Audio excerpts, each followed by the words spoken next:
that we were all waiting to see what would happen. Sha'Carri Richardson.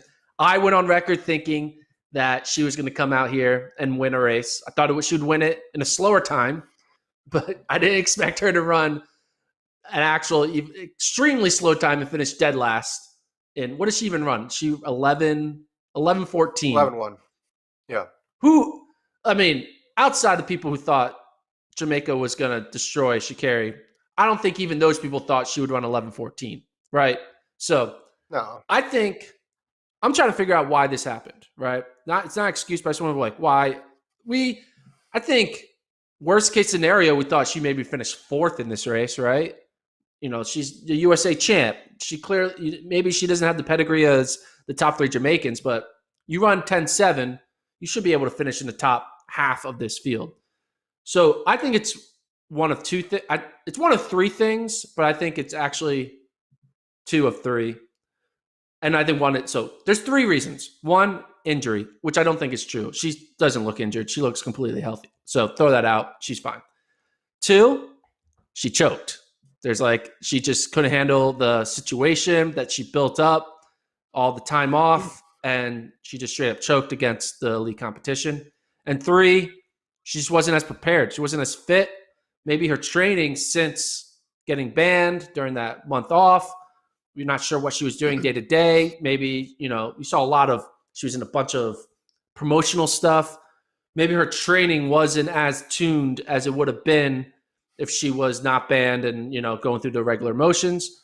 I think it's a combination of lack of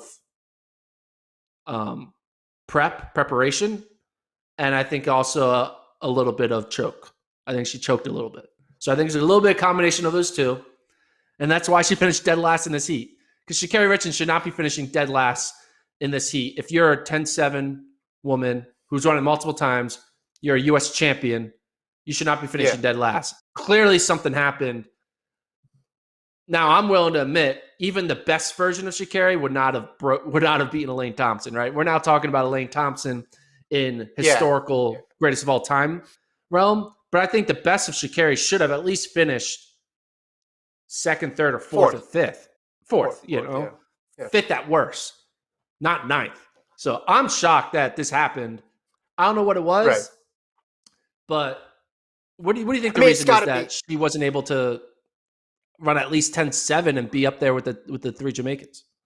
Well, I agree with you in that Thompson Hurrah was going to win this race. It's the second fastest time in history. I don't think anything can prepare you to have a 10-5 on one side of you and a 10-7 low on the other side of you. That puts you under pressure immediately. And if you get off to a bad start or anything less than perfect, it's going to be tough to recover from because you're going to feel like you're out of the race. I think part of it was probably the next to you in a race because there's only one other person who's run that fast in history. So again, she could have run great and it still would have been a similar result. I think she would have been out of the elite, she would out have won, but there's a scenario too where she runs a really good time coming off of a 2-week break, runs 1080 and gets fourth. And then people are still going to be saying, oh, wow, you lost. You had a terrible race. But I'm interested to see, if she runs more this year, what that looks like. Obviously not counting her out long-term here, but this was we knew we'd get some sort of surprise here. Remember when Serenity was talking last week? Someone's going to false start. There's going to be some sort of injury. I guess the weird thing that did happen was Richardson got last.